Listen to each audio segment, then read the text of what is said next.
పవిత్ర సంగమం వద్ద కృష్ణానదికి ప్రత్యేక పూజలు చేసిన ముఖ్యమంత్రి చంద్రబాబు అక్కడ ఏర్పాటు చేసిన నిత్యహారతిని తిలకిస్తున్నారు. ఆ కార్యక్రమాన్ని ప్రత్యక్ష ప్రసారం ద్వారా చూద్దాం.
నక్షత్రాలలోనే కోట్లాది మానవులు జన్మిస్తుంటారు.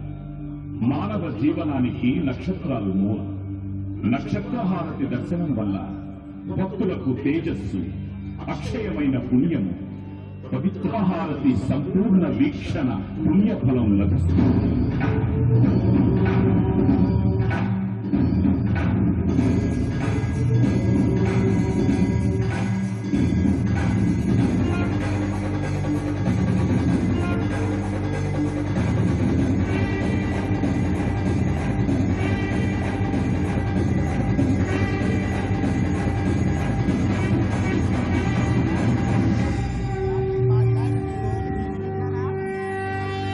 పవిత్రహారతి దర్శించడం వల్ల భక్తులకు సమస్త సౌభాగ్యాలు కలిగి ఆకాశం, భూమి, వాయువు, జలము, అగ్ని అనే పంచభూతాత్మకమైన ప్రకృతిని ఆరాధించిన ఫలం కలుగుతుంది.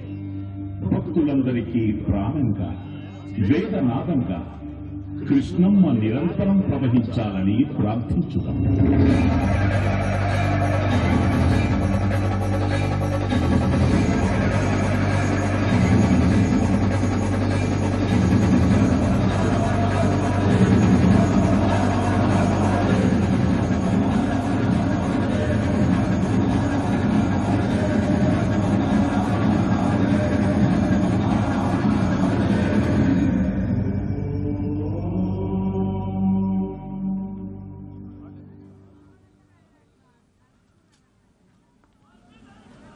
పవిత్ర నదీ హారతిని తిలకించడం జరిగింది. నదీ తీరాల వెంటే మానవ నాగరిక చరిత్ర ఆధారపడిందని చరిత్ర ద్వారా మనం తెలుసుకున్నాం. మరి ఒక నది కాదు, 2 నదుల అనుసంధానం పవిత్ర సంగమ స్థలి ఇది. ఈ పుణ్యకార్యంలో పాల్గొన్న మనందరూ ధన్యులం. ఈ నూతన చరిత్రను సృష్టించినటువంటి నారా చంద్రబాబు నాయుడు గారికి మరొక్కసారి మనందరి తరఫున కరతాళ ధ్వనులు అందించవలసిందిగా కోరుతున్నాం. 7 మిషన్లతో నవ్యాంధ్రప్రదేశ్ నిర్మాణానికి శ్రీకారం చుట్టి అహరహం శ్రమిస్తున్నారు ముఖ్యమంత్రి నారా చంద్రబాబు నాయుడు గారు. మన రాష్ట్రాన్ని ప్రగతి పథంలో పయనింపజేయడానికి, దేశంలో ప్రత్యేక గుర్తింపు తేవడానికి నిత్యం కృషి చేస్తూ ప్రతి కుటుంబానికి పెద్దగా వృద్ధుల సంక్షేమానికి 5 రెట్లు వితంతు పెన్షన్ పెంచారు, వృద్ధుల పెన్షన్ పెంచారు. ఇప్పుడు మనల్ని ఉద్దేశించి మన ప్రియతమ ముఖ్యమంత్రి నారా చంద్రబాబు నాయుడు గారు ప్రసంగిస్తారు.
వేదిక పైన పెద్దలు,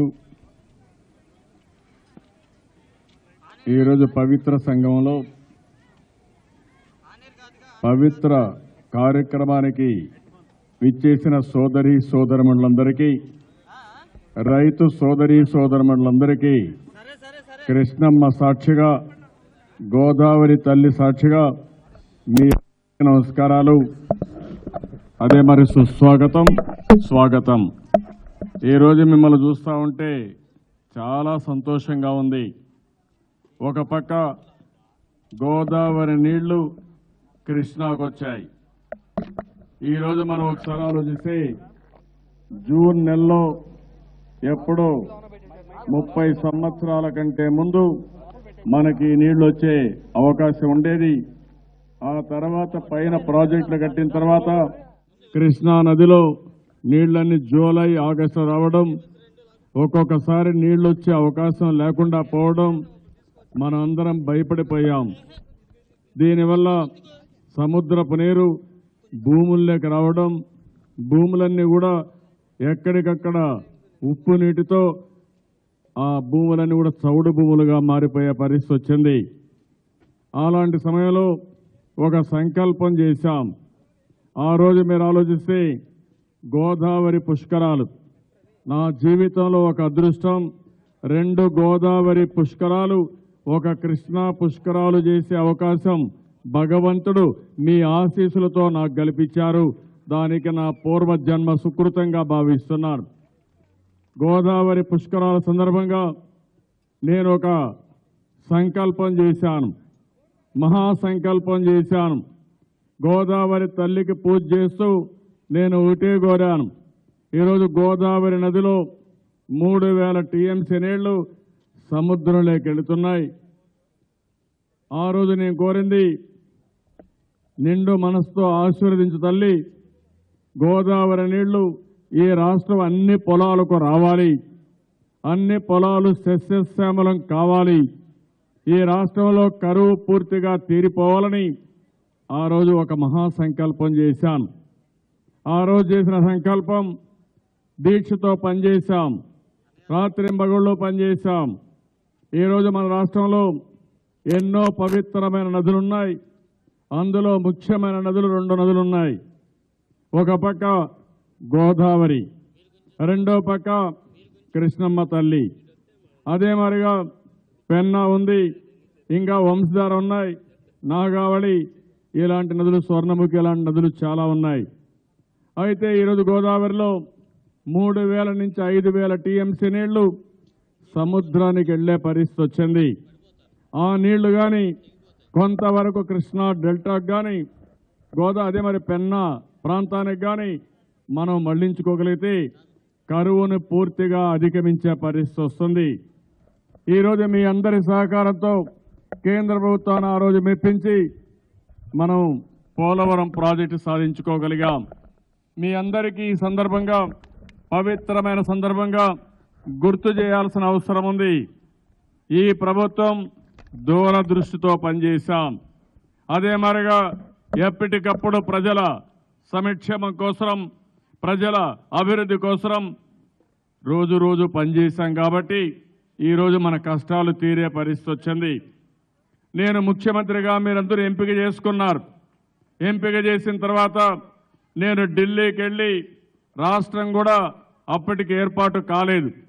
ఆ సమయంలో ప్రధానమంత్రిగా ప్రమాణ స్వీకారం చేసిన రోజున నేను ఒకటే అడిగాను, 7 మండలాలు తెలంగాణలో ఉన్నాయి, ఆ 7 మండలాలు మాకు ఇస్తే తప్ప రేపు తెలంగాణ ప్రభుత్వం ఒప్పుకోదు, ఒప్పుకోకపోతే పోలవరం ప్రాజెక్టు పూర్తి కాదు, సాధ్యం కాదు, పోలవరం కట్టలేకపోతే ఈ రాష్ట్రానికి చాలా అన్యాయం జరుగుతుంది, అవసరమైతే నేను ముఖ్యమంత్రి పదవి కూడా వదులుకుంటాను తప్ప ఈ పని కావాలని పట్టుబట్టానని చెప్పి కూడా నేను మీకు తెలియజేస్తున్నాను. దానివల్ల మొదటి కేబినెట్ సమావేశంలో 7 మండలాలు మనకిచ్చారు. ఒక ఆర్డినెన్స్ పాస్ చేశారు. ప్రెసిడెంట్ దానికి ఒక చట్టరూపం చేయడానికి సంతకం పెట్టారు. ఆ తర్వాతనే పార్లమెంట్ సమావేశాలు ఏర్పాటు చేశారు. అది చేసుకున్న తర్వాత మీరు ఒకసారి ఆలోచిస్తే మనకు కుడి కాలువ ఉంది. నేను ఒకటే ఆలోచించాను, పోలవరం ఒక మల్టీ పర్పస్ ప్రాజెక్ట్, ఇది చాలా పెద్ద ప్రాజెక్ట్. ఇది కొన్ని వేల ఎకరాలు గిరిజనుల నుంచి భూసేకరణ చేయాలి, R&R ఇవ్వాలి. దేశంలో కట్టే అతిపెద్ద ప్రాజెక్టులో ఈరోజు పోలవరం మొదటి స్థానంలో ఉంది. అలాంటి ప్రాజెక్టును పూర్తి చేసుకోవాలంటే సమయం పడుతుంది. అదే సమయంలో కృష్ణా డెల్టాలో చాలా సమస్యలు వచ్చాయి. తాగడానికి నీళ్లు లేవు. మచిలీపట్నం లేకపోతే ఇంకొక పక్క మీరు చూస్తే చివరి ప్రాంతంలో నీళ్లు లేకుండా చాలా అవస్థపడే పరిస్థితి వచ్చింది. పుష్కరాల సందర్భంగా 56 TMC నీళ్లు తీసుకొచ్చి ఈరోజు గోదావరిలో ఈ పోయిన సంవత్సరం పంటలు మనం పండించుకోగలిగాం. దీనివల్ల కృష్ణా నదిలో నీళ్లు లేకపోయినా, కృష్ణమ్మ దగ్గర నీళ్లు లేకపోయినా గోదావరి తల్లి మనల్ని ఆదుకునే పరిస్థితికి వచ్చింది. ఈరోజు ఆ నీళ్లతో మనం పంటలు పండించాం. ఈ సంవత్సరం ఆలోచించాం, జూన్ నెలలోనే, మామూలుగా అయితే జూలై ఆగస్టులో పంటలు వేస్తాం. గోదావరి డెల్టాకి జూన్ 1వ తారీఖు నీళ్లు ఇచ్చాం. నేను ఒకటే చెప్పాను, లేట్ చేయొద్దండి, నీళ్లు ముందుగా ఇస్తాం, పంటలు వేయండి, ఖరీఫ్ పూర్తి చేయండి. ఏదైతే తుఫాను వస్తుందో తుఫాను కంటే ముందుగానే పంట తీసుకోమని వారిని నేను కోరాను. ఈరోజు అక్కడంతా కూడా గోదావరి డెల్టా పంటలు వేసాం. ఇక్కడికి వచ్చినప్పుడు మళ్ళీ నేను మన వాళ్ళకి ఆలోచించి వీలైన తొందరలో చేయాలని గోదావరిలో నీళ్లు వస్తానే ప్రారంభించాం. కొన్ని పంపులు ప్రారంభించాం. ఈరోజు 24 పంపులు దగ్గర 8,500 క్యూసెక్స్ నీళ్లు వచ్చే పరిస్థితి తీసుకొచ్చాం. ఇది ఒక చరిత్ర అని చెప్పి మరొకసారి మీ అందరికీ విజ్ఞప్తి చేస్తున్నా.